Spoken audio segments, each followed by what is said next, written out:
Nos entramos ya en la recta final del Encuentro Global de Parlamentarios de la Sanidad, con una última mesa. A continuación podremos tomar el pulso a la realidad sanitaria con un panel de lujo confirmado por diferentes portavoces de la política a nivel nacional. Para este colofón final vamos a tratar un abanico amplio de temas. Así que, bueno, sobre la mesa habrá asuntos de la gran actualidad del sector, como por ejemplo la negociación actual del Estatuto Marco, que está en plena vigencia, la ley del medicamento, listas de espera, jubilación anticipada. Es decir, todo un amplio abanico de aspectos. Y para guiarles en este viaje final nos acompaña el redactor de la sección de política de Redacción Médica, Manuel Ibáñez. Muchas gracias, Carlos. Y, bueno, efectivamente vamos a cerrar este encuentro global de parlamentarios con una mesa de portavoces de sanidad en el Congreso, también en las Cortes de Aragón, finalmente, pues para abordar retos. Antes se ha hablado aquí de que el Sistema Nacional de Salud pues, es un sistema único del que luego deben depender las competencias de las comunidades autónomas, y es verdad que desde esa centralidad que tiene el Estado, pues hay impulsado un paquete legislativo que atañe directamente pues, a condiciones laborales de profesionales de la sanidad, también al ámbito farmacéutico, y de todo ello vamos a hablar ahora, como ha dicho Carlos, en una heterogénea mesa de debate. Para ello tenemos aquí con nosotros, empiezo por mi derecha, Santiago Morón San Juan, que es portavoz de Vox en la Comisión de Sanidad de las Cortes de Aragón. Y va a estar con nosotros el portavoz de Sanidad en la Comisión de Sanidad del Congreso por parte de Vox, David García Gómez, pero finalmente pues, no ha podido estar. También tenemos aquí con nosotros a Elvira Velasco Morillo, que es portavoz del Partido Popular en la Comisión de Sanidad del Congreso. ¿Qué tal? Y a María Sainz Martín, que es portavoz adjunta del PSOE, también en la Comisión de Sanidad del Congreso. Bienvenida. Y telemáticamente pues tenemos a Rafael Cofiño Fernández, que es el portavoz adjunto de Sumar en la Comisión de Sanidad del Congreso, que también estuvo con nosotros ayer en una de las mesas de debate. Bienvenido, Rafa. Un saludo, Manu. Como decimos, bueno, hay un amplio paquete legislativo en marcha, pues dentro de la actividad del Gobierno y del Ministerio de Sanidad, también de otros ministerios. Y yo creo que tenemos que empezar, bueno, no sé si es el tema más candente que hay ahora mismo sobre la mesa. Desde luego esta semana ha habido mucho movimiento sindical, también de las comunidades autónomas y del propio Ministerio de Sanidad al respecto, es la reforma del Estatuto Marco. Son ya muchos meses, más de 3 años de negociaciones, incluyendo la anterior legislatura, para tratar de reformar lo que se ha venido a llamar como la Carta Magna Sanitaria, que lleva pues, sin actualizarse desde el año 2003. Le vamos a preguntar a los portavoces sobre cuál creen que deben ser las bases de esa reforma de la función pública sanitaria, teniendo en cuenta pues, que ya se han puesto muchos aspectos sobre la mesa. En este caso, el mayor punto de fricción que parece que hay pues, está tanto en la postura de las comunidades autónomas, que no quieren desprenderse de sus competencias que tienen al respecto, retributivas y laborales también. Los sindicatos que demandan un estatuto marco pues, que concite más competencias por parte del Estado, y luego la postura también dentro de los propios sindicatos, con esa posible propuesta que plantean desde algunos sindicatos médicos de tener un estatuto propio para el personal facultativo. Voy a empezar preguntándole a Rafa Cofiño, ya que bueno, la reforma se impulsa desde el Ministerio de Sanidad, que es el competente y que está dirigido por Mónica García, que está dentro del partido Sumar o del Grupo Plurinacional Sumar. Rafa, ¿cuál crees que deben ser esas bases de la reforma de la función pública sanitaria y cómo ves el panorama? ¿Crees que se va a poder llegar a acuerdos? ¿Crees que no? ¿Cómo ves la situación al respecto? Hola, ¿qué tal? Buenas tardes. Buenos días. Un placer estar con vosotros. Un saludo a Manu y a los compañeros de mesa. Bueno, voy a hacer algunas reflexiones un poquito generales, generales y concretas también en este sentido. Yo, en primer lugar, expresar mi máxima prudencia ante lo que pueda comentar, ¿no? Yo soy como muy cauteloso en cuanto a que cuando los procesos dependen de mi trabajo podemos opinar sobre ellos, pero ahora mismo el debate de Estatuto Marco está en otro ámbito, que es en el ámbito de negociación en el Ministerio, y entonces máximo respeto hacia la situación que se encuentra ahora mismo, ¿no? Eso no quiere decir que hemos tenido o he tenido reuniones con diferentes agentes. Hemos tenido una reunión con los agentes de la mesa de negociación que me habían pedido una reunión más como mi papel de portavoz del Grupo de Sanidad de Sumar, y también he tenido varias conversaciones hemos tenido reuniones con APMIF en el grupo parlamentario para expresarnos un poco la situación, ¿no? Dicho todo esto, yo creo que el Estatuto Marco, como muy bien decías, lo que establece es una situación compleja de un elemento que estaba muy anquilosado desde hace muchos años, ¿no? Como es muy complejo y es un elemento nuclear, porque lo que tratamos es de regular y mejorar las condiciones de los profesionales, lógicamente yo creo que la negociación y los resultados van a ser complejos. Esto tampoco hay que tenerle miedo a decir que esta complejidad y los debates que puedan estar ocurriendo forman parte de cuando un proceso es complicado y es complejo, ¿no? Yo en Asturias vengo de trabajar 25 años en la Administración, en la Consejería de Salud. He vivido muchas legislaturas y ha habido legislaturas que políticamente han pasado sin pena ni gloria porque no habían hecho nada. Es decir, la mejor forma de no dar titulares y de no hacer ruido es no hacer absolutamente nada. Cuando hay una transición o hay un intento de mejorar algunas cuestiones, con más o menos éxito como sea, eso va a generar cierto ruido, ¿no? Creo que el Estatuto Marco y lo que significa va a uno de los elementos claves de nuestro sistema sanitario público y universal, que es la riqueza fundamental de nuestro sistema público son los profesionales, y algo que tenemos que tener en cuenta es cómo mejorar la situación de los profesionales. Hay un debate mediático en el que no voy a meter en cuanto a los determinados términos. El Ministerio hace unos días ha hecho un argumentario que ha publicado en la página web del Ministerio explicando algunos de los puntos de conflicto. Creo que hay un debate claro entre las cuestiones que tendrían que estar en el Estatuto de marco de regulación estatal y lo que son competencias autonómicas, como también habías señalado.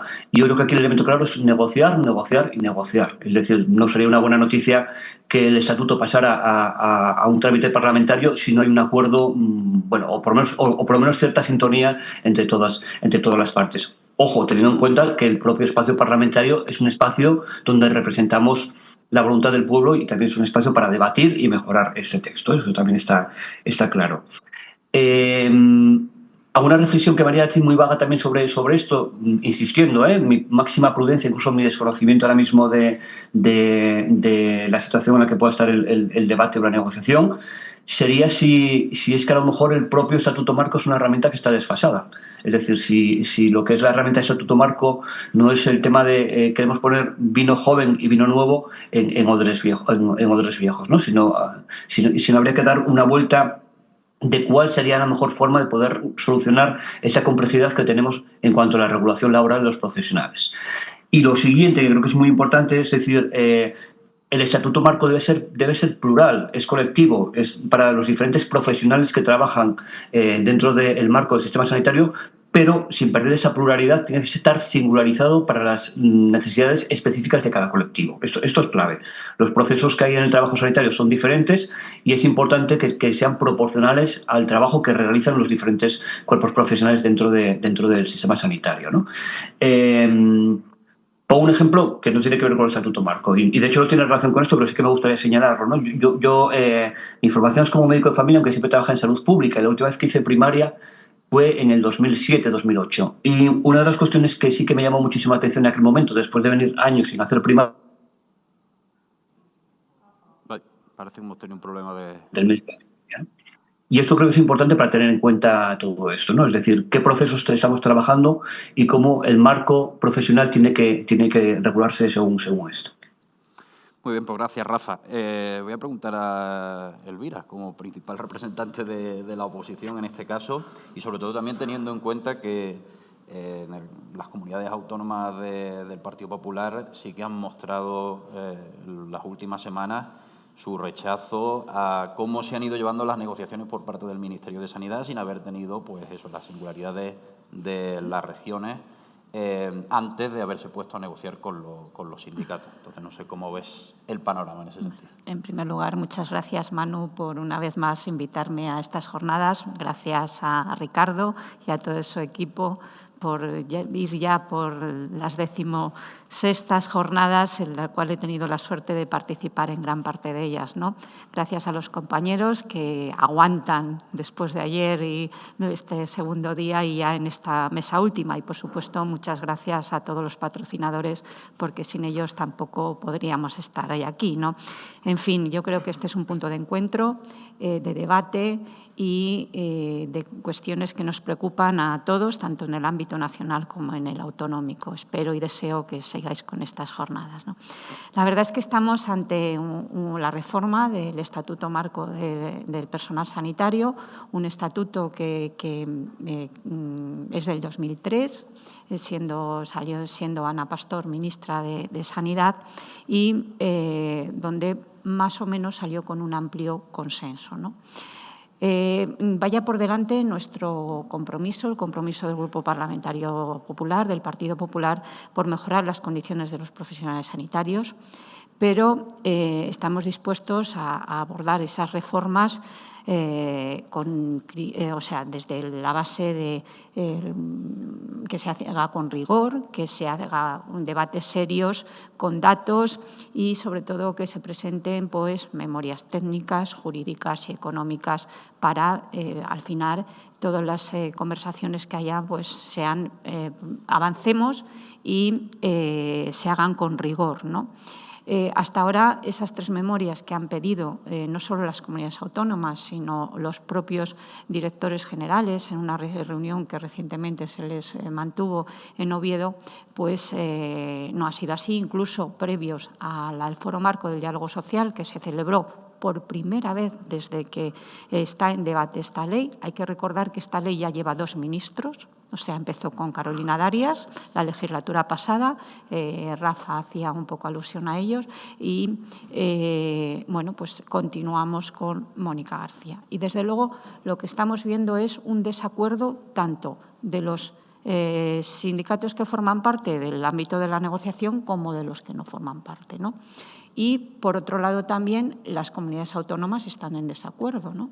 O sea, yo luego pregunto, ¿por qué si llevamos 2 periodos, más de 2 años, 3, porque esto surge como consecuencia de la Ley de Temporalidad, donde se acordó en una disposición adicional que los sindicatos acordaron, para apoyar esa ley, que en el marco de 6 meses se modificaría la Ley del Estatuto Marco.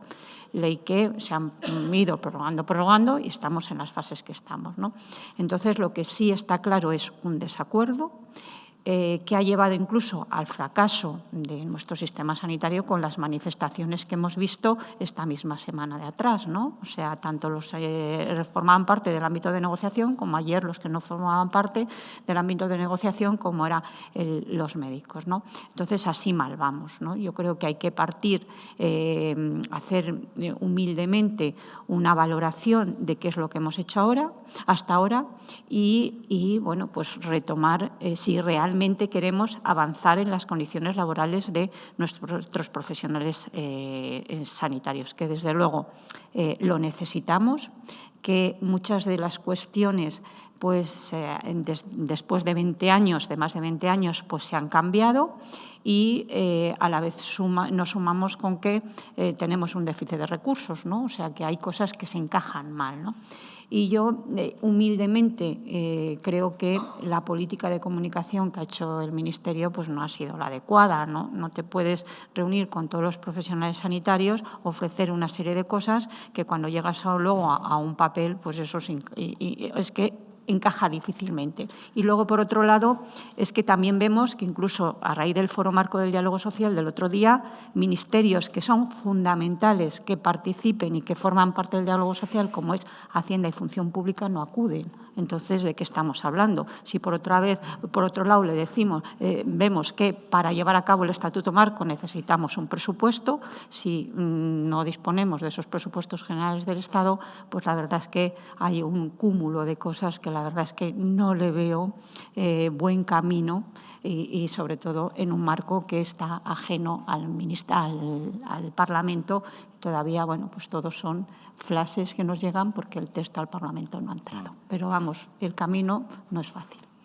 En principio, la intención del Ministerio de Sanidad es que pase ya al Consejo de Ministros el texto y luego inicie la tramitación parlamentaria. Pero antes hay que hacer una serie de trámites. Sí, sí. Una vez de que pase el Consejo de Ministros, primero, llevar un texto sin el acuerdo de las partes, pues es un poco atrevimiento por parte del Ministerio, ¿no? Entonces, yo creo que,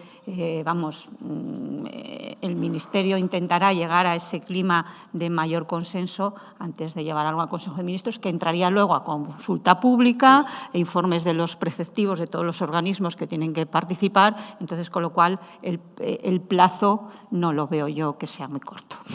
Claro, iba a decir que en principio el Ministerio plantea hacerlo antes de que acabe el año. Ya veremos si se consigue. Pues ya se puede dar prisa. En todo caso, ocurra lo que ocurra y sea, cuando se inicie ese trámite parlamentario, María, dentro de este clima que estamos describiendo, huelga médica incluida, que no hemos hecho alusión a ello este viernes, ayer, ¿cómo ves tú cómo se están llevando las negociaciones? ¿Cuál debe ser esas bases del Estatuto Marco?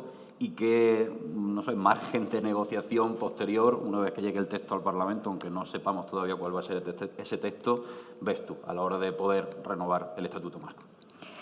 Bueno, yo también, en primer lugar, quiero agradecer la invitación que se me ha hecho por Redacción Médica. Por primera vez estoy en este evento y espero poder repetir en los próximos. En relación con tu pregunta, quiero hacer una reflexión precisamente porque yo he sido estatutaria durante muchos años de mi vida profesional. Y quiero dar el valor, además, que lo mismo que se recuerda la renovación que se hizo del Estatuto Marco a partir del 22-23 y salió adelante porque anteriormente teníamos un Estatuto Marco en el cual era el INSALU el que participaba de todo el tema profesional, y cómo ha cambiado en nuestro siglo XXI todas las necesidades, y una ministra valiente como fue Ana Pastor, precisamente para llevar un tema de tanta enjundia para todos los profesionales que atendemos el sector. Pues claro, efectivamente, ahora otra nueva ministra, como es Mónica García, ha sido muy valiente en sacar adelante un proyecto en el cual se tenía que adecuar a los nuevos tiempos y a una sociedad que de una gran diversidad y además de competencia en relación con las comunidades autónomas. O sea, no es un tema ni fácil ni baladí, y sobre todo porque en el proyecto creo que es una oportunidad también para poder afrontar el futuro de todos los profesionales que acuden, que están y que sirven al sistema, que no se puede permitir, no debemos permitir que signifique este avance, este proyecto nuevo del Estatuto Marco, que sea un lugar de lucha y confrontación entre los profesionales, porque eso no es beneficioso para el Sistema Nacional de Salud, que todos mantenemos, pretendemos y además queremos que continúe. Pero es verdad que se necesita a veces una cierta tranquilidad, menos ruido del exterior para cuando se abarcan temas de gran enjundia, porque el Estatuto Marco no solamente significa un proyecto, que sí lo es, del Ministerio de Sanidad, pero efectivamente hay que trabajar con otros muchos ministerios, porque toca cosas, incluso en una de las preguntas que aquí nos vais a hacer, en el tema de jubilación y la situación tan dificultosa que tenemos ahora de los jóvenes, de los nuevos profesionales de la salud. No debe de ser una batalla campal de lucha, porque ya lo he vivido, de confrontación entre todos los profesionales de la salud, entre ellos dos que son claves en el sistema sanitario, como es enfermería y como es medicina, para el sistema, junto con los demás profesionales que estamos trabajando por y para la salud de la población. Así que espero que, a pesar de las dificultades que tiene nuestra ministra Mónica García en poder llevar este proyecto, este avance, que creo que además es importante porque son 20 años, pero es que ha funcionado antes otros 20 años, porque cuando yo fui médica y jefa de residente y luego estatutaria, pues después de una oposición interna dentro de medicina preventiva del clínico, pues una de las cosas que, por ejemplo, es benefactor este nuevo estatuto de los profesionales de la salud y de todos, es que no puede haber esa cantidad de profesionales de interinidad perpetua y continua, porque los seres humanos, y más, que yo he sido profesora de residente, pues entran con toda su plenitud, su juventud, se forman e incluso montan sus propias familias, sus propios proyectos y no pueden estar con esas interinidades. Quiere decir que toca tantos aspectos, es tan poliédrico que se necesita una cierta tranquilidad y seriedad. Es verdad que el tiempo va en contra. Esa es la cuestión, y que a veces el ruido pues, no es benefactor para un proyecto que tiene que tener largo recorrido, como muy bien ha dicho Elvira. Tenemos que tener más tranquilidad y más sosiego para poder escuchar y hablar entre todos para poderlo trabajar y que sea un estatuto marco de las comunidades autónomas, porque tenemos la parte del Estado, pero también la parte que tienen que trabajar las comunidades autónomas. Y hay muchas cosas que hacer al respecto y otros muchos ministerios que también tienen que poner su granito de arena para que ello funcione 20 años o 30 o los que hagan falta.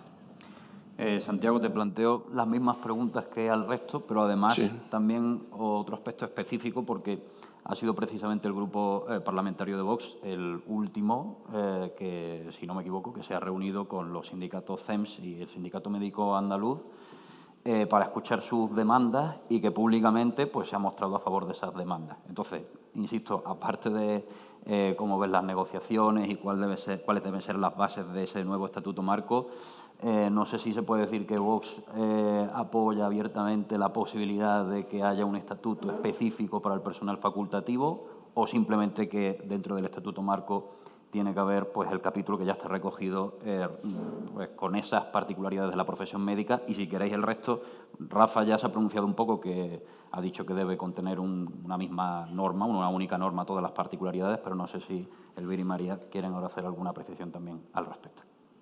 Sí, muchas gracias. Vale, pues nada, en principio sí que comentar en primer lugar, lo ha comentado también ya un portavoz, creo que todos estaremos de acuerdo en que tenemos unos excelentes profesionales sanitarios, pero la realidad es que hoy en día ya vemos síntomas de que algo está fallando y probablemente las soluciones que se dieron hace unos años pues ya no valen para ahora. Hay que cuidarlos y hay que mejorar, evidentemente, la situación laboral de todos los profesionales sanitarios en su conjunto. Y en ese sentido, pues también sumarme un poco a las opiniones que se han planteado en el sentido de que quizás pues no se haya llevado esta negociación dentro de lo necesaria y a la vez compleja que es, pues quizás no se ha llevado de una forma pues muy rigurosa, de tal manera que, bueno, pues antes de que realmente se haya planteado un texto definitivo, pues ya prácticamente ha habido un rechazo por parte de amplios sectores, ¿no? Por lo tanto, creo que haya faltado también un poquito más de diálogo y que probablemente, pues bueno, todavía se está a tiempo, lógicamente, de poder reconducir esta situación. Porque además es una necesidad. Y yo creo que ayer también se comentaba y se hablaba, y en la jornada de hoy, pues de la situación que se vive en distintos ámbitos de la sanidad, tanto las comunidades autónomas, en cualquier comunidad autónoma, ¿no? Es decir, hay unos problemas de absentismo laboral, por ejemplo, muy importantes dentro de los profesionales sanitarios. Hay muchos profesionales sanitarios, en concreto muchos facultativos médicos, que están abandonando, están dejando la sanidad pública y se están yendo a la sanidad privada, y eso es por algo. Eso es porque hay una situación que algunos de ellos califican de insostenible. Bueno, hay en concreto, y es una de las razones, porque me preguntabas, es una de las razones por las cuales los médicos están solicitando un marco propio, ¿no?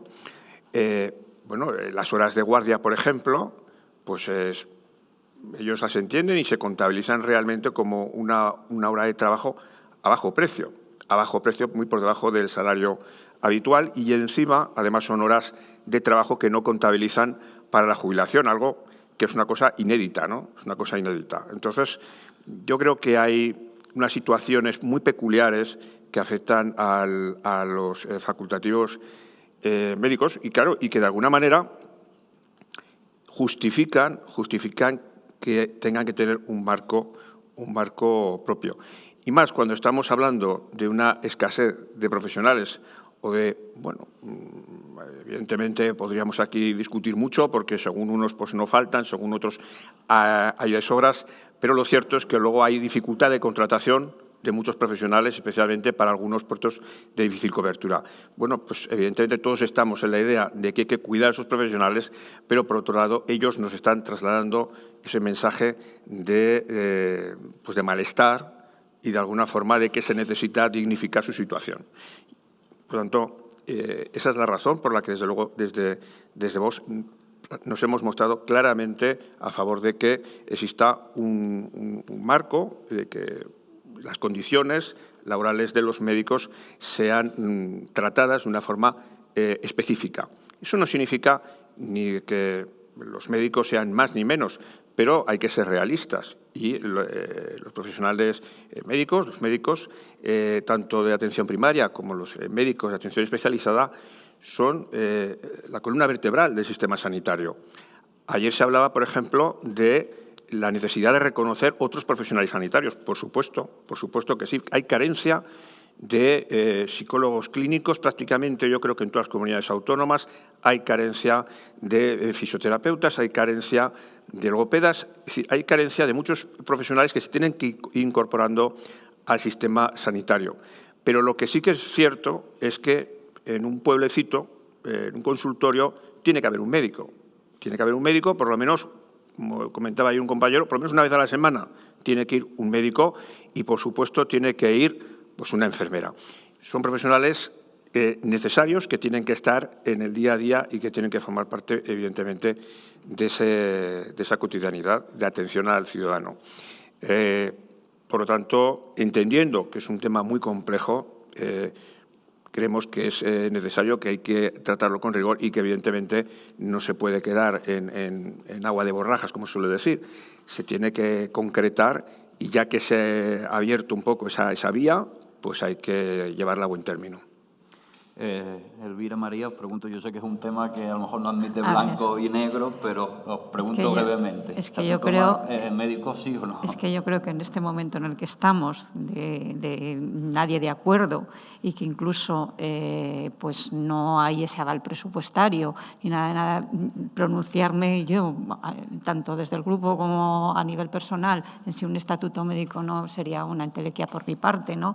Yo creo que si estamos hablando de clasificación profesional, los médicos son A1 o una A+, que es lo que piden, pero si no tenemos ese respaldo económico, o sea, sobre el papel puede quedar muy bien. Yo creo que las negociaciones están a otro nivel, ¿sabes? Cada una de las categorías profesionales tienen una serie de demandas y estamos en un marco, como puede ser el Estatuto Marco, donde se pueden atender esas demandas en función de el trabajo que vienen haciendo diariamente, el expertise, lo que decía el compañero, o sea, que entonces yo creo que estamos en ese momento y para eso, o sea, necesitamos el apoyo de todos y hay una parte del Gobierno, o sea, no solo sanidad, sino la parte económica y función pública, que son esenciales, aparte del trabajo que vaya por delante, todo el trabajo que están haciendo todos el ámbito de la negociación, el ámbito que está fuera de la negociación y las propias comunidades autónomas, pero no es suficiente. Entonces, si de verdad hay cambio, o sea, se quiere esa voluntad de abordar la modificación del Estatuto Marco, se tienen que poner todas partes de acuerdo. Si no, podemos opinar de algo, una opinión personal, pero no va a servir de nada. Simplemente que salga el titular, la portavoz del Partido Popular, pues, pero es que no va a servir de nada. O sea, que yo creo que el trabajo está previo y a otros niveles. Yo quería incidir que tampoco la primera vez que hubo la reforma en el 2003 fue un camino de rosa, porque hubo bastantes manifestaciones por parte de los médicos hospitalarios, porque yo lo viví. O sea, que cuando hay unas reformas tan importantes, con tanta enjundia, como la misma palabra decide, Estatuto Marco, significa que tenemos que estar de acuerdo con unos mínimos en una mesa casi redonda para hacer posible que ese estatuto, con todo el procedimiento que conlleva de consultas y de poner en la mesa todos los intereses lógicos de cada colectivo y todas las necesidades, porque efectivamente ahora cada vez se demanda un equipo más multidisciplinar para muchísimas enfermedades que además lo necesitan, y además todo el mundo desea que sea desde la bondad que tenemos desde el Sistema Nacional de Salud. Por lo tanto, yo creo que esperemos que esta iniciativa tan importante de hacer esta reforma, porque no es lo mismo un sistema único como teníamos antes del 2001, sino un sistema complejo de las 16 servicios regionales de salud, que además englobe temas comunes de todos los profesionales, que incluso puedan desplazarse de la atención especializada a la atención primaria, de unas comunidades a otras a través de los concursos. Hay muchas cosas y muchos aspectos que se tienen que tocar para que el nuevo Estatuto Marco pues funcione todos los años que preveemos que debiera, y debemos de luchar porque así sea. Y efectivamente hay que ser prudente y que se sigan hablando en todos los ámbitos que se necesitan, no para separar, sino para unir voluntades, aunque sea bajo mínimos, y que luego dentro de las comunidades autónomas pues, puedan desarrollarlo de una manera adecuada. Pues vamos a pasar ahora a dialogar sobre otra iniciativa legislativa que hay sobre la mesa, en este caso un poco más avanzada en su tramitación, la reforma de la actual Ley de Garantías, por la que se ha venido a llamar la Ley de los Medicamentos y los Productos Sanitarios. En principio estaba previsto, y así lo dijo la ministra Mónica García, precisamente a preguntas de este medio de Redacción Médica, que fuera el anteproyecto de ley al Consejo de Ministros en segunda vuelta en septiembre. Evidentemente no ha ido en septiembre, no sabemos si a lo mejor en el próximo Consejo de Ministros del martes se llevará, pero les quería preguntar a los portavoces cómo ven esta propuesta de reforma legislativa, qué diagnóstico hacen, qué propuestas hacen para la innovación terapéutica presente y futura, teniendo en cuenta que en este anteproyecto de ley ya se plantean cuestiones como la reforma del sistema de precios de referencia, entre otras cosas, para facilitar la incorporación de medicamentos genéricos y biosimilares, también la prescripción farmacéutica de enfermeras y fisioterapeutas dentro del ámbito de sus competencias. Y voy a empezar preguntándole a Rafa Cociño y hacerle también una pregunta específica. En un momento determinado, en un primer borrador que se filtró de este anteproyecto de ley del medicamento, se proponía desde el Ministerio de Sanidad una reforma del copago farmacéutico para hacerlo, digamos, más progresivo. Finalmente, eso se ha dejado fuera y se anunció también que que se veía mejor, se había llegado a ese acuerdo dentro del Gobierno, que se dejara para el debate parlamentario. Yo te pregunto, aparte de todo lo que he expuesto, si nos puedes avanzar, aunque todavía no esté en fase parlamentaria este anteproyecto de ley, si Sumar va a presentar alguna enmienda para incorporar esa reforma del copago farmacéutico que proponía en un principio el Ministerio de Sanidad. Bueno, en términos generales sobre la ley, yo creo que señalabas algo y creo que ya lo hemos señalado anteriormente en algún lugar, ¿no? Se trata de una reforma integral muy avanzada y ambiciosa en cuanto al tema de cómo acelerar tiempos de evaluación y tiempos de incorporación de medicamentos en financiación pública. El proceso de debate que se ha seguido, incluso en ese tiempo que hemos participado en diferentes foros de diferentes agentes de negociación, creo que es un debate muy interesante. Lógicamente, habiendo puntos de más acuerdo y algún punto de menos acuerdo, en nuestro país tenemos un reto fundamental en cuanto a temas de innovación farmacológica, que es el tema de tener una pronta evaluación en términos de calidad y el tema de que la accesibilidad sea, siempre lo decimos de una forma muy sencilla, que es todas las personas, estén donde estén, en qué lugar de España, puedan acceder al mejor tratamiento disponible para su patología, ¿no? Y yo creo que diferentes procedimientos que encarar la ley en ese sentido van hacia esto.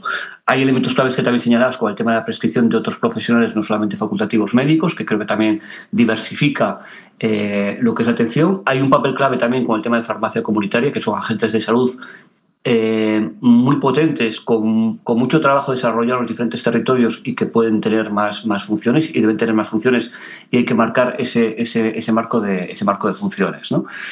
Y un poco respecto a lo que me preguntabas, bueno, yo ya sabes que, insisto, soy extremadamente prudente, ¿no? Se decía antes un poco en el debate, Yo creo que muchas de las cuestiones que tenemos que hacer a nivel parlamentario, pero incluso también a nivel legislativo, es trabajar un poquito encerrado, en silencio, y hacer las cosas lo mejor posible. Es decir, no tenemos que estar comunicando continuamente lo que opinamos, pensamos y creemos. Un proyecto de ley, algo que tiene como bueno el proyecto de ley es que eso es un proyecto de ley que envía el Ministerio, lógicamente con un proceso de tramitación previa, pero que no deja de ser un proyecto para debate parlamentario, ¿no? En ese debate parlamentario posteriormente nos posicionaremos sobre algunos aspectos como el que mencionas. Yo no me atrevería ahora mismo ni mucho menos a dar mi opinión como Rafa Cofiño, sino que tiene que ser un trabajo de debate parlamentario, incluso de reflexión dentro del propio grupo. Creo que nos hace falta, y esto también tiene mucha relación con... Perdona, vuelvo un poquito al tema del Estatuto Marco anteriormente. Algunas de las cuestiones que estamos debatiendo, aunque sean leyes muy específicas o sean regulaciones de condiciones profesionales muy específicas, no son temas menores, porque lo que estamos debatiendo de fondo, y esto es un tema muy importante, es el futuro y la sostenibilidad de nuestro Sistema Nacional de Salud, ¿no? Y esto no es menor. No solamente se trata de hacer una ley más o menos con ciertos puntos, sino estamos hablando de temas importantes de futuro, calidad, sostenibilidad de nuestro Sistema Nacional de Salud, ¿no? Y concretamente con el tema de medicamentos, pero lo que hablábamos antes del estatuto es esto, no solamente jugamos un tema de condiciones profesionales, sino es cómo vamos a tener las mejores generaciones de profesionales en el futuro o cómo vamos a tener elementos de sostenibilidad como puede ser todo lo relacionado con el tema de farma. Claves crees que debe incluir?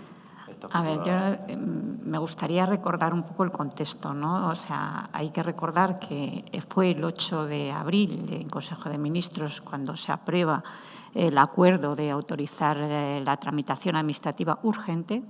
Inmediatamente se abre el plazo de consulta pública, cerraría el 8 a finales de abril, pero se tuvo que ampliar hasta el 8 de mayo. ¿Eso qué significa? Que era tal el número de instituciones que consideraban que la ley, el proyecto de ley que se había sometido a audiencia pública era mejorable.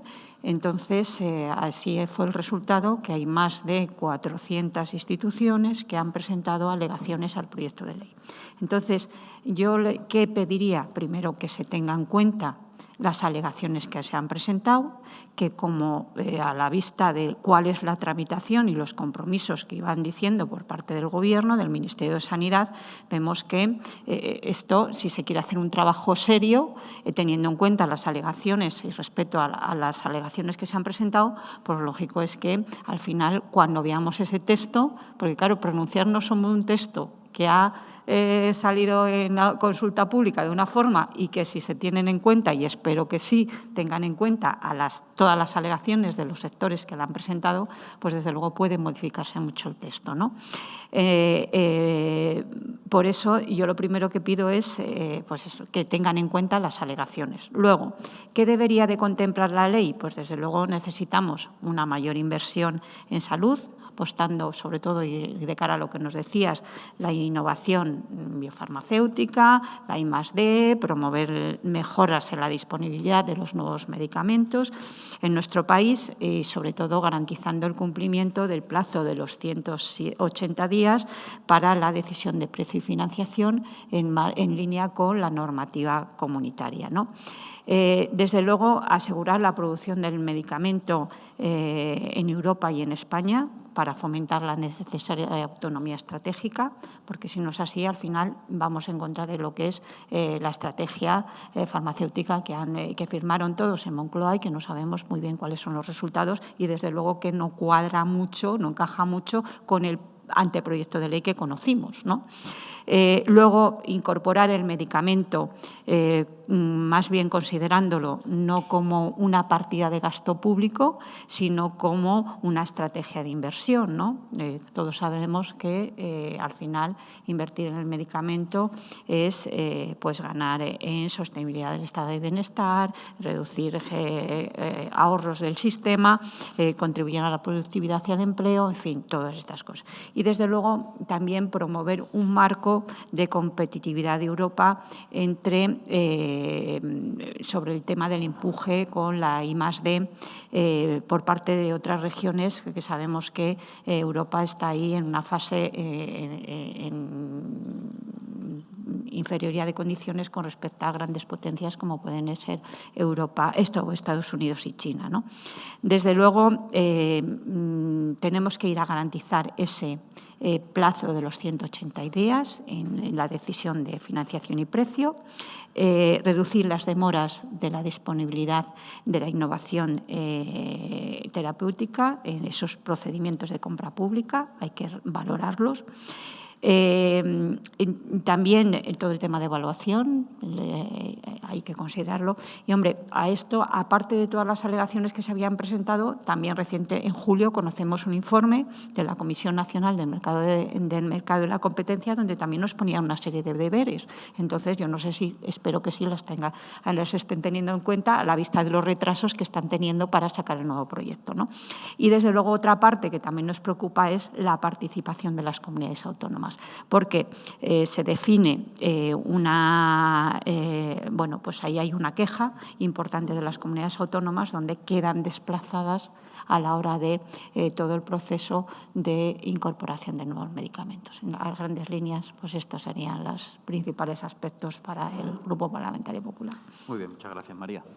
Sí, yo pienso que también la ley del medicamento se debe de analizar desde la perspectiva más de inversión y en la línea europea.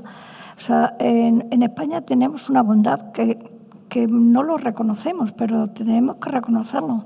Tenemos un sistema de oficinas de farmacia a pie de calle en ciudades y en poblaciones pequeñas fantástica, cosa que no existe en otros, en cientos de países. Busque usted una oficina de farmacia en las calidades y en las cantidades que tenemos en nuestro país.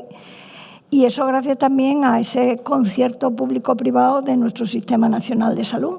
Por lo cual, aquí estamos jugando con un tema de equidad y de redistribución, junto también con la sostenibilidad del sistema. Y esta ley, que tiene una importancia tremenda, porque además lo hemos podido observar con la compra común de las vacunas de la COVID-19, cómo ese mercado único que tenemos en Europa debiéramos de ir en esa línea, y también con la magnitud que significa de inversión y de capitalización, que es la industria de la farmacología en nuestro país, que antes la teníamos y que la hemos ido desprendiendo, aunque fueran pequeños focos industriales, las teníamos, que yo creo que esta nueva ley también debiera de facilitarse, entre otras cuestiones, porque en nuestra población las enfermedades a las que estamos ya atendiendo se están produciendo con medicamentos muy revolucionarios, como los CAR-T, y que sabemos que son de una producción cara.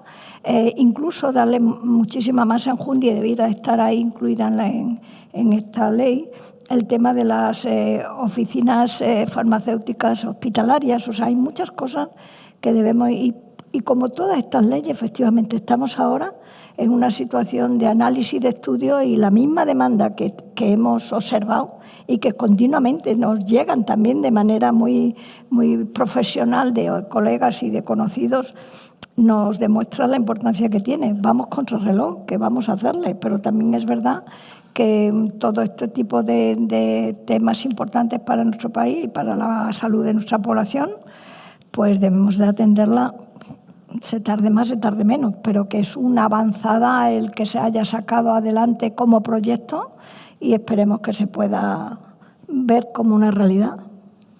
Y terminamos con Santiago. Sí, a ver, lo que quería destacar es que, claro, cuando hablamos de terapias, de tratamientos, de sostenibilidad del sistema sanitario, yo creo que hay que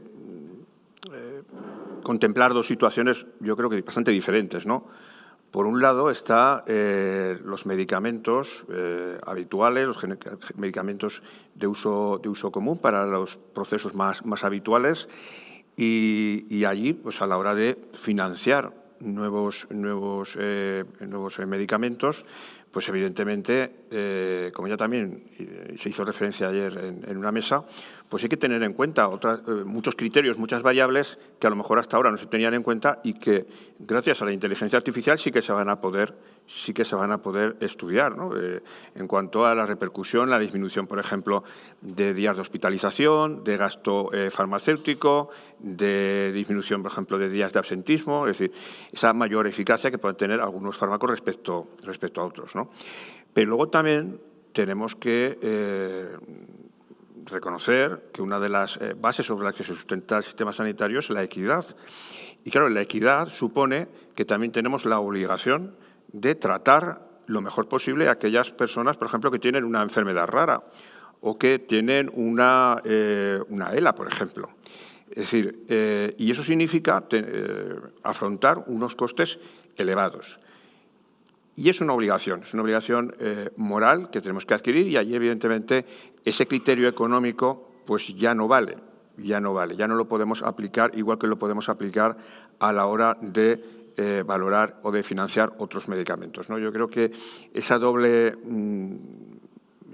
vertiente o esa diferencia entre unos sistemas y otros, al final, yo creo que tiene que ser un poco el punto ese de equilibrio entre buscando la sostenibilidad del sistema sanitario, pero también la de poder facilitar las mejores terapias, los mejores medicamentos a la población, ¿no? Entonces, yo creo que esa tiene que ser un poco la guía que se tiene que llevar a la hora de plantear el acceso a estas terapias innovadoras y a la ley de medicamentos.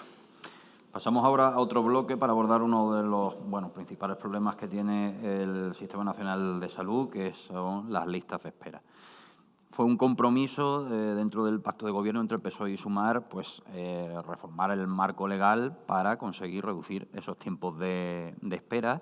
Y lo cierto es que actualmente desde el Ministerio de Sanidad y las comunidades autónomas siguen trabajando en los 4 grupos de trabajo que se crearon, un poco para orientar cuál debe ser esa reforma legislativa o normativa para dar cumplimiento a ese compromiso. En principio se ha hablado desde el Ministerio de Sanidad de la reforma de 2 reales decretos, uno de 2000, ya se me van los años, 2003 y 2011, gracias a Elvira, si mal no recuerdo. Y bueno, lo que os planteo es pues cuál debería ser esa reforma legal para dar respuesta a esa preocupación ciudadana. Si tiene que ir por esa reforma de los reales decretos, si tiene que impulsarse una ley específica y, si os parece, empezamos con María. El Sistema Nacional de Salud tiene una mesa redonda magnífica dentro de la Ley General de Sanidad y todo lo que hemos avanzado, que es el Consejo Interterritorial, donde están representadas todas las comunidades autónomas a través de sus cabezas visibles, que son sus consejeros y consejeras. Y ahí, para mí, sería el principio de poner de acuerdo cuándo empezamos a denominar la lista de espera. Porque vemos que a veces significa la lista de espera la lanzada de discusión entre unas y otras. Y es que desde mi experiencia clínica de más de 40 años he visto cómo incluso hay diversidad en los distintos equipos de intervención clínico, quirúrgica y terapéutica.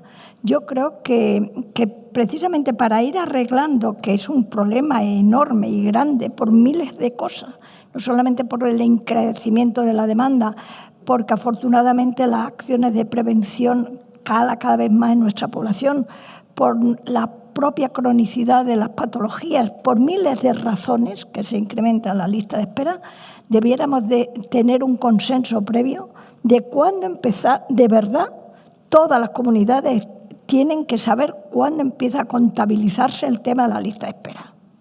Es mi opinión con respecto a esto y a seguir trabajando al respecto, porque es un problema enorme de sufrimiento humano y de falta de atención adecuada en situaciones a veces no ya de cronicidad, sino de emergencia. Elvira, ¿cuál es tu opinión?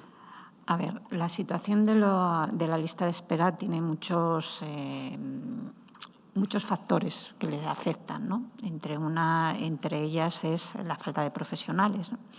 Es verdad, o sea, ha habido un acuerdo en el Consejo Interterritorial a finales del año 2024, donde generar un grupo de trabajo con los 4 subgrupos que tú muy bien has indicado, Manu, y se ha puesto a trabajar en abril de este año, ¿no? Tienen un año para definir, o sea, qué es lo que queremos hacer y qué mejor que el consenso de todas ellas para que al final nos digan qué hacer en el ámbito de las listas de espera, ¿no? O sea, que primero espera a ver las conclusiones.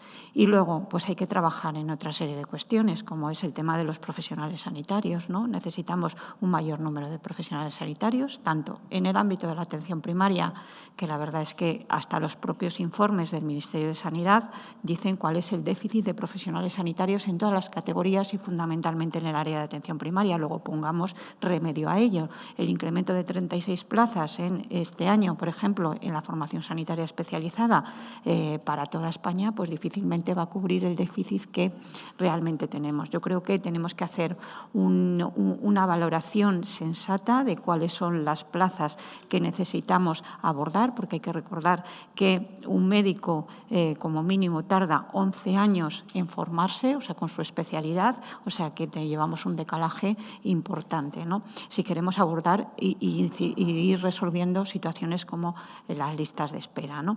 Y luego, pues, la incorporación también de otros profesionales, está la enfermería, está otros profesionales, los psicólogos, o sea, que también tendrán que, en el tema de la programación de la actividad sanitaria, pero fundamentalmente, o sea, abordar el déficit de profesionales sanitarios, esperar las conclusiones que han marcado todas las comunidades autónomas en ese grupo de trabajo y luego se definirá pues qué es lo que hay que hacer, modificar reales decretos. Yo creo que ir a las leyes en un marco sanitario, al final la excesiva normatización, pues la verdad es que en lugar de generar habilidad y en la tramitación, pues al final puede generar más inconvenientes, ¿no? O sea, que es verdad que el Real Decreto que tenemos es de 2003, que puede estar desfasado, pero hay que abordar también otros problemas que son necesarios a la hora de trabajar y en las listas de espera. Yo, por ejemplo, soy una provincia, Zamora, donde tenemos ahí un sándwich entre Salamanca y Valladolid, ¿no? El profesional sanitario ahora mismo, en lugar de quedarse en los sitios pequeños, pues prefiere irse a otros grandes, ¿no? Y claro, pues te estás cubriendo, por ejemplo, hablo de neurólogos, por ejemplo, nos están cubriendo desde Salamanca, ¿no? Entonces hay cuestiones que tenemos que abordar desde una perspectiva que no sé si será trabajo de estos grupos de trabajo los que darán la respuesta a ello, pero sí esperar a lo que nos digan técnicamente para luego decir si hay que modificar los reales decretos y en qué línea. Pero desde luego una respuesta hay que darle, por supuesto. Santiago. Sí, pues coincido con lo que ha comentado la portavoz del Partido Socialista en cuanto a que yo creo que es importante, no es una cuestión menor, ponerse de acuerdo entre todos en saber cuándo se empieza a contabilizar la lista de espera quirúrgica, porque evidentemente a la hora de realizar comparaciones pues es una cuestión importante. Y luego, dicho esto, la verdad es que es muy complicado el analizar toda la evolución de una lista de espera quirúrgica, porque claro, se da la circunstancia, que a lo mejor puede resultar un poquito paradójica así para los más profanos, pero claro, cuando, por ejemplo, aumenta la actividad diagnóstica, aumenta la lista de espera. Porque, es decir, cuanto más se trabaja, digamos, a nivel de especializada en las consultas, cuanto más esfuerzo se hace allí, pues más se diagnostica y, por lo tanto, más aumenta la lista de espera. Y, de la misma manera, el aumento de la lista de espera muchas veces genera que mucha gente se salga de la lista de espera, pero no porque es operada, sino porque se busca la vida, como se suele decir, a través de un seguro privado o pagando una intervención quirúrgica. Es decir, que hay muchas cuestiones que entran en toda esta cuestión de la lista de espera quirúrgica. Sí que hay una cuestión que nosotros creemos que es importante dentro de esa colaboración público-privada, y es el que se haga una auditoría realmente de la capacidad quirúrgica, por ejemplo, que tiene un servicio de salud. Porque si evidentemente, vamos a suponer que un servicio de salud puede operar anualmente, tiene capacidad para operar, por ejemplo, anualmente 20.000 cataratas, bueno, pues si la previsión y los cálculos que se tienen es de que va a haber 25.000, se van a necesitar 25.000 cirugías de catarata, bueno, pues ya se tiene que estar trabajando en realizar una serie de acuerdos y de concertar esos servicios con la sanidad privada para poder atender a esas 2.000 o 3.000 que se van a quedar fuera, porque si no, nos encontramos lo que algunas veces nos dicen algunos especialistas que trabajan a lo mejor en la sanidad privada. El otro día me comentaba un neurocirujano que había operado una mujer que estaba en lista de espera quirúrgica de una columna, lleva 3 años en lista de espera quirúrgica. Eso al final, esa operación, al final, el sistema sanitario le cuesta lo mismo, lo que es en sí la operación, le cuesta lo mismo el operarla después de 3 años de sufrimiento de esa mujer que si lo hubiera concertado esa cirugía 3 años antes o 2 años antes. Es decir, que al final falta gestión. Y eso es muy importante a la hora de hablar de lista de espera quirúrgica. Creemos que es muy importante que se valore la capacidad de los sistemas de salud. Evidentemente, donde no se llegue, pues habrá que concertar. Y eso se tiene que hacer con buena gestión sanitaria. Y Rafa, por último, ¿cuál es tu perspectiva? Sí, bueno, un poco yendo a la pregunta en concreto, ¿no?, de cuál sería la mejor técnica legislativa, yo ahí creo que, bueno, eso es un debate que ahora mismo estará en el Ministerio y se valorará, ¿no?, teniendo en cuenta si se puede plantear una ley de carácter de rango estatal o ya tenemos leyes autonómicas. Bueno, yo creo que eso es un debate interesante para tenerlo. En cualquier caso, sea cual sea la técnica que se utilice, tener en cuenta que los criterios de establecer cuáles son las listas de espera tienen que ser criterios muy dinámicos y hay que tener en cuenta muchos factores porque los territorios son muy diferentes también para establecer determinados puntos de corte y demás, ¿no? Entonces yo creo que me refiero con esto, cuidado con que no caigamos en que las listas de espera sobre todo es un indicador de que no estamos atendiendo a la gente en tiempo y lugar de forma adecuada, ¿no? No es el tema de empezar a hacer rankings de qué comunidad lo hace mejor, peor y demás, y este tipo de cuestiones que a veces nos liamos con nuestros propios indicadores más para hacer una culpabilización partidista que por realmente mejorar la vida de la gente. Dicho esto, sí que creo que hay varios elementos claves que no hay que perder de vista en el debate de listas de espera. Algunos se fueron apuntando y yo creo que todo esto es como un puzzle de cosas diferentes. Un elemento clave es el Ministerio está trabajando en el tema de necesidades de profesionales. Esta planificación es fundamental hacerlo. Es decir, yo creo que en este país hay 2 modelos de gestión que se vienen realizando desde hace muchos años. Uno es cargarse el modelo público. Hay comunidades autónomas, y esto lo he dicho claramente en varios sitios, no creo que sea un partido en concreto, pero sí que hay gente dentro de partidos concretos que se quieren cargar el modelo público por intereses privados. Y luego hay otros modelos, otros partidos que siendo partidos más progresistas que han gobernado, pues la gestión no ha sido buena y se han cargado también parte del modelo. Esto es muy importante. Esto requiere tener un buen modelo de gestión y de profesionalización de la gestión, que es una deficiencia que venimos acarreando desde hace años. El tema de tener cuerpos de gestores profesionalizados. Trabajar en gestión ahora mismo no es nada atractivo, es decir, es como pasar al lado oscuro de la fuerza para los profesionales sanitarios, pero yo creo que si no tenemos sintonía entre lo clínico y la gestión, nuestro sistema va a tener una fractura importante. El otro elemento clave que yo creo que es, y eso tiene que ver con lo que decía, ¿no?, necesidades de profesionales. El Ministerio está trabajando en contabilizar y en ver necesidades de profesionales para adecuar precisamente esto que se comentaba, ¿no? Es decir, qué necesidades de listas quirúrgicas podemos tener en un momento determinado y cómo vamos a tener que hacerla. Que tengamos un incremento de conciertos, que entiendo que en momentos determinados se tienen porque lo público no llega, es un síntoma de enfermedad. Es decir, se podría entender que tuviéramos más conciertos al principio cuando la sanidad pública empezaba a rodar, pero si después de 40 años seguimos y se incrementan los conciertos con lo privado, quiere decir que estamos teniendo son signos de enfermedad en nuestro sistema público.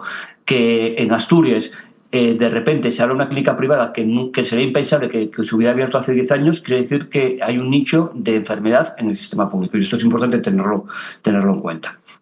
El otro elemento que quería reforzar es hay un tema preocupante que son las listas de espera quirúrgicas, pero hay otro elemento preocupante que son las listas de espera en atención primaria. Es decir, sería impensable hace años que tuviéramos listas de espera en atención primaria. Y eso quiere decir no perder de vista, también ha salido en el debate, la importancia de fortalecer nuestra atención primaria. Se comentaba algo también en el debate que tuvimos ayer en la mesa de la tarde-noche, que era presupuesto personal, que tiene que ver con todo lo que hemos hablado en relación con el estatuto marco, pero sobre todo un elemento clave que necesita nuestra atención primaria, que es poder y prestigio, que esto yo creo que sigue siendo una gran debilidad y que tiene mucha complejidad, que pasa desde los elementos formativos pregrado, el tema de poner en valor el trabajo de atención primaria, el tema de motivación y fidelización de nuestros profesionales de atención primaria, evitando la mala gestión que hemos tenido en todos estos años, que se nos han ido tantos profesionales. Es decir, no es que no tuviéramos pocas plazas de médicos y de médicas, sino que se nos han ido a otro sitio porque la gestión no ha sido correcta en muchos territorios. Bueno, muchas gracias, Rafa. Como nos queda poco tiempo y para ajustarnos pues eso, al tiempo que tenemos, vamos a modificar un poco el debate y vamos a pasar directamente a terminar hablando de políticas públicas en la promoción de la salud. Y lo vamos a hacer planteando una doble pregunta. En primer lugar, ¿qué medidas creen los portavoces que deberían ponerse en marcha para abordar el reto de la salud respiratoria? España presenta unos peores indicadores que la media europea.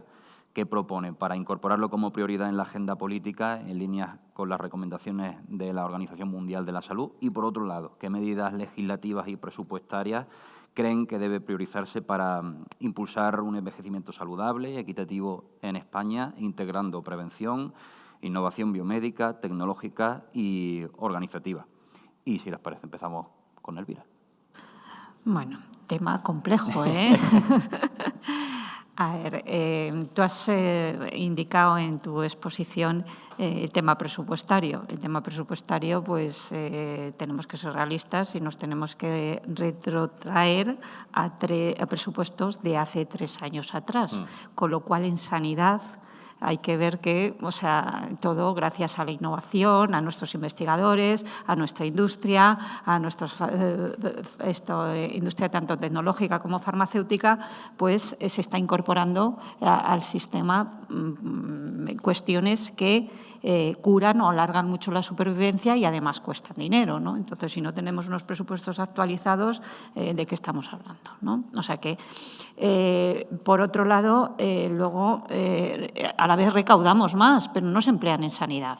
O sea, que también ahí necesitaríamos, bueno, pues dentro del Ministerio de Sanidad, que se peleara más con Hacienda y recayera más en sanidad, ¿no? Pero eso, a la vista de lo que hemos visto en la reciente reunión de hace 2 días, donde ni tan siquiera participó en algo tan fundamental como es la parte que necesitamos para llevar a cabo el Estatuto Marco, ¿no?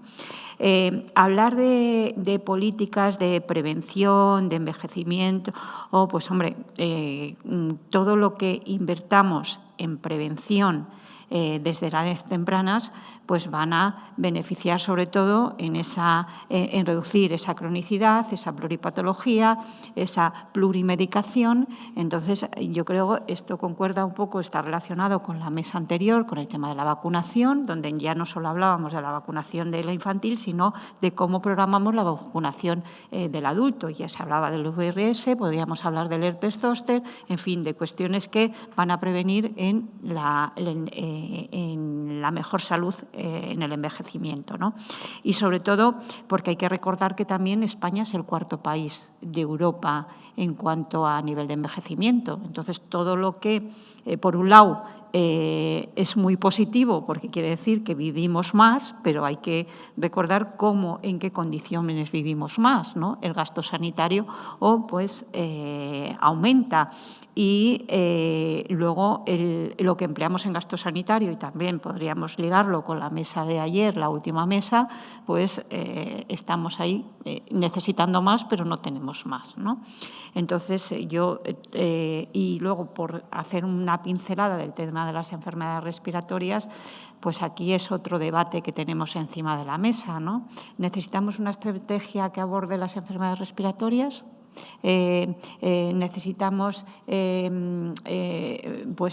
todo poner el valor, pues todo lo que requiere nuestro paciente con un proceso respiratorio, de entrada, las recomendaciones en cuanto a vacunación, y puesto que estamos ahora empezando la campaña de la gripe, ¿sabes? Y todo lo que en política farmacéutica pues abarde todo el tema de nuevos medicamentos, no el tema de la tecnología, pues ahora mismo toda la neumología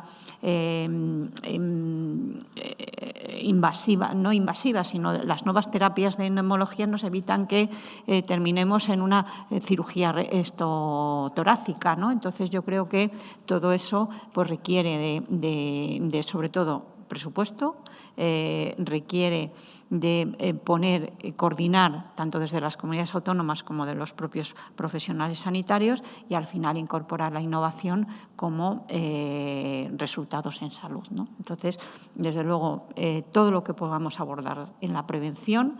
Otra cosa también es qué presupuesto destinamos a prevención. O sea que yo creo que esto sería uno de los apartados que es tan sumamente amplio que requeriría del próximo foro, porque es que qué parte abordas y qué dejas de abordar, ¿no? Pero vamos, la prevención es una de las cuestiones que en España necesitamos más presupuesto, necesitamos pues desde la propia edad infantil abordar el ámbito de la prevención, incorporar nuevos profesionales, por ejemplo, en la escuela, como estábamos en la enfermería. En fin, es un tema muy amplio que nos daría para no los 9 minutos que nos queda y que yo seguro que he comido un poco el tiempo a los resto de compañeros, sino que es un tema complejo y desde luego requiere de una sesión más amplia y que desde luego España pues tiene que trabajar en el ámbito de la prevención sanitaria. María, tu punto de vista. Bueno, mi punto de vista, esta es la pasión de mi vida. Esta temática. Llevo más de 40 años de mi profesión y ahora en esta parcela que he asumido como representante política del Grupo Parlamentario Socialista, en seguir primero apostando efectivamente que la promoción de la salud y la prevención es una de también, entre comillas, de una asignatura pendiente, continua, exigente y necesaria si queremos mantener el nivel de calidad de vida que tiene la población española. Por ejemplo, preguntas en relación, lo mismo que hemos visto las grandes bondades de la educación diabetológica que han llevado maravillosamente bien el personal de enfermería formada y adiestrada al respecto, pues como eso, múltiples patologías relacionadas, debiéramos de abordarlas, porque los hospitales, no solamente terciarios, sino primarios y comarcales, no tienen consultas educativas por las tardes, sabiendo que son centros que están abiertos las 24 horas del día, los 7 días de la semana. No solamente es el concierto con la privada cuando el público, la sanidad pública no puede abordarlo, sino, sobre todo, puede abordar muchos temas. Si realmente creemos, como a mí me dijo el profesor Cepilli hace 40 años en Italia, lo primero es que hay que creer en lo que se está haciendo, o sea, en la bondad del Sistema Nacional de Salud, en la sanidad pública y en que debemos de creer en la bondad de la prevención. La vacuna es una de las medidas preventivas de mayor eficacia para la población. Por cierto, en el tema del calendario vacunal, por favor, lo digo personalmente, que no se obligue, que se recomiende, porque nuestra población infantil está casi el 98% vacunada y muy bien vacunada, precisamente a la bondad de la creencia de la familia y de las madres y de la escuela, de la importancia que tiene la vacunación colectiva, no de rebaño, que es una traducción mala del inglés, de la vacunación y de la protección colectiva. Y luego tenemos en ciernes la vacunación del adulto, pues hacer campañas formativas, informativas de la importancia que tiene de que los adultos y las personas mayores se vacunen para estar más protegidas y tener mayor calidad de vida. O sea, esto sería efectivamente, como dice Elvira, para otra jornada entera, porque tengo mucho que cortar con respecto, porque no solamente es los temas económicos, que también es importante, pero creer en que la prevención es una medida de sanitaria de primer nivel, tiene que ser así. Y vemos las corrientes de los fake news, de las mentiras y de los supuestos. Y ya, por ejemplo, los brotes o los casos que tengamos, ya lo tenemos estudiado epidemiológicamente, que cuando la población duda o niega por corrientes antivacunas, al cabo de 10 años hay brotes, no ya un caso o dos, brotes de sarampión en la población infantil. Por favor, tenemos ya mucho conocimiento clínico, médico y preventivista para poder abordar desde la política las cosas serias de la salud humana. Así es que, sinceramente, creo que todo lo que sea por la parte legislativa vamos a estar a favor porque creemos en el Sistema Nacional de Salud y en la salud pública como la bondad de ser una sanidad que tenemos en España con las 3 B, buena, bonita y barata. Y que quien no lo vea, pues que vaya a otro país y compare. Rafa, por favor, tu turno. Sí, coincido con Elvira y con María en el tema de que nos emplazamos para una próxima jornada para hablar de promoción de la salud y de prevención, ¿no? Destaco lo del tema del presupuesto que se ha comentado, que creo que es importante el tema del presupuesto, lo decíamos también ayer en la mesa.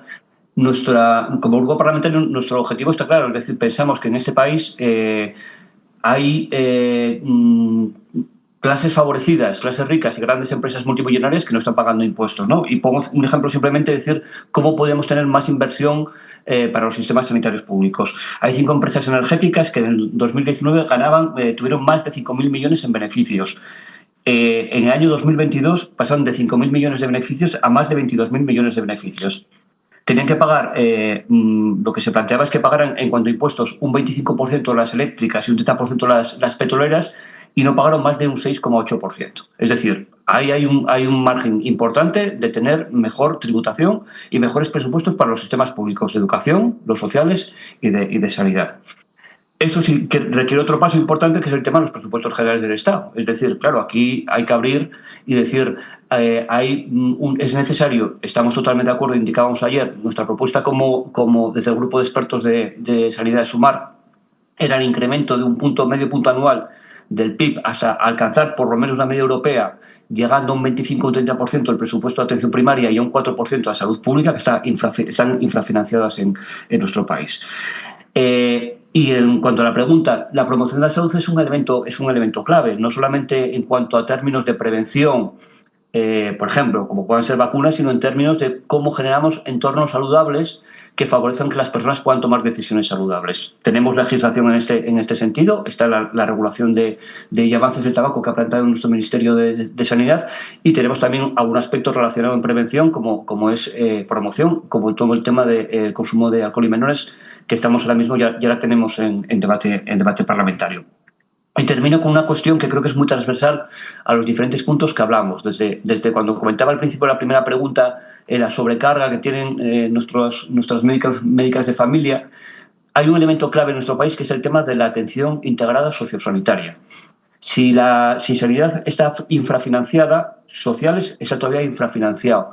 Y es muy mejorable la coordinación que tenemos entre los dispositivos sociales y los dispositivos sanitarios. Llevamos muchos años y hay buenas experiencias en diferentes comunidades autónomas de trabajar en coordinación sociosanitaria, pero creo que es importante dar un paso más. Nosotros hemos presentado una iniciativa legislativa en este sentido de hacer modelos de atención integrada sociosanitaria. Muchas de las cuestiones que están saturando ahora mismo y que tiene que ver con lo que decía, saturación de consultas en primaria, listas de espera también, modelos de cuidados incompletos, incremento de morbilidad, saturación de servicios de urgencias, tiene que ver con el tema de los cuidados sociales que nos están realizando de forma adecuada. Yo creo que esto es un punto clave que a nivel macro tiene que tener se puede plantear un tema legislativo, pero sobre todo el tema de una estrategia que ya están trabajando nuestros ministerios de Sanidad y Sociales, y a nivel territorial hay sitios donde se ha avanzado, pero es fundamental esto, ¿no? Cómo se conectan los dispositivos sanitarios con toda la atención social y dispositivos sociales que se hacen tanto a nivel autonómico como a nivel municipal, como desde el tercer sector, que es otro elemento clave en la atención social. Muchas gracias. Y Santiago, terminamos contigo. Yo creo que hay que destacar que tanto en la promoción de la salud como en la prevención, pues yo creo que es una labor de todos, que es tanto del Gobierno central como también de los gobiernos autonómicos, porque, por ejemplo, sirve de muy poco, por ejemplo, que en una comunidad autónoma, por ejemplo, el caso de Aragón, me imagino que en otras comunidades autónomas también se habrán implementado estos programas, los colegios, pues se trabaje por una dieta saludable, ¿no? Con y se les entregue fruta o leche a los chicos, pues sirve de muy poco si luego, por ejemplo, el coste de la cesta de la compra es muy elevado o no hay una serie de productos saludables que están muy exentos de tributos, es decir, están con un IVA súper reducido para que cualquier persona, cualquier familia pueda acceder a esos productos saludables, ¿no? Por lo tanto, eso es una cosa muy importante. El tema de la alimentación es clave y luego también, aunque se sale un poco más del tema de la sanidad, pero yo creo que también es importante, es la entrada de productos de terceros países que en muchos casos no sabemos en qué condiciones se han elaborado y qué productos, qué fitosanitarios han utilizado, ¿no? Por lo tanto, somos muy rigurosos en Europa a la hora de elaborar productos de calidad y, sin embargo, a lo mejor no lo hacemos con otros productos que vienen de fuera, ¿no? Y luego también en el tema de prevención, yo creo que aquí hay que destacar dos cosas. Por un lado, hay una labor importantísima del Gobierno central, por ejemplo, en campañas para prevención del juego online o de adicciones, o, por ejemplo, yo he hecho en falta que haya que se le preste un poquito más de atención, por ejemplo, al tema del vapeo, ¿no? Es decir, creo que no hay una campaña nacional para prevenir sobre el uso de los dispositivos estos de vapeo por parte de los jóvenes que realmente pues sí que son nocivos y son perjudiciales para la salud. Y luego, en el tema de prevención, yo creo que, ya para finalizar, que hay que destacar el labor de atención primaria. Y claro, mal se puede hacer una prevención de calidad en atención primaria si los profesionales sanitarios están, especialmente en las zonas urbanas, saturados con unas consultas rebosadas de pacientes y que no tienen prácticamente tiempo para poder dedicar a esas labores de prevención, ¿no? Yo creo que es el ámbito esencial desde donde se deben realizar esas labores de prevención en la población, y realmente la situación a nivel de determinadas zonas pues es prácticamente imposible, ¿no? Es decir, si nos creemos de verdad que hay que promocionar la salud y que hay que fomentar también la prevención, pues también habrá que tener en cuenta estas cosas. Bueno, pues como decíamos al principio, que era una mesa de debate muy amplia y muy heterogénea, ya hemos consumido todo el tiempo, así que, bueno, vamos a dar por finalizada la mesa de debate sin poder dar paso a posibles preguntas del público. En todo caso, agradecemos a los que nos han acompañado hasta el final, pues que se hayan quedado aquí hasta el final presencialmente, y también, por supuesto, agradecemos a los participantes, Santiago, Elvira, María y Rafa, telemáticamente, pues que hayan compartido sus ideas con nosotros en el día de hoy. Muchas gracias.